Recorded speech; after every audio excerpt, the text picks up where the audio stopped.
যুক্তরাষ্ট্রের প্যাসিফিক পলিসেটস বিনোদন জগতের রাজধানী হিসেবে পরিচিত এই এলাকাটি এখন আগুনে ছায়। অথচ কিছুদিন আগেও লাখ লাখ ডলার খরচ করে একটি বাড়ি তৈরি করেছিলেন হলিউডের বিখ্যাত সব তারকারা। লস অ্যাঞ্জেলেসে ছড়িয়ে পড়া আগুনের লেলিহান শিখা থেকে রক্ষা পায়নি হলিউড পাড়াও।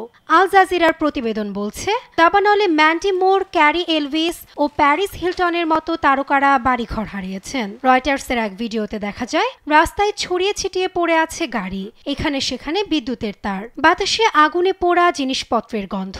এরই মধ্যে দাবানলের কারণে ভয়াবহ বায়ু দূষণের কবলে লস অ্যাঞ্জেলেস।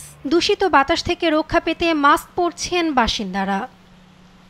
দাবানলে ছড়িয়ে পড়া আগুন নিয়ন্ত্রণে হিমশিম খাচ্ছে দমকল বাহিনী। সেই সঙ্গে বাতাসের তীব্র গতি পরিস্থিতিকে আরও জটিল করে তুলেছে।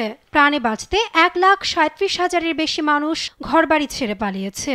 এতে এখন পর্যন্ত কয়েকজনের প্রাণহানির খবর পাওয়া গেছে। মৃতের সংখ্যা আরও বাড়তে পারে বলে আশঙ্কা করা হচ্ছে। পুড়ে গেছে প্রায় 10,600 একর জমি, ক্ষতিগ্রস্ত হয়েছে 2,000 অবকাঠামো।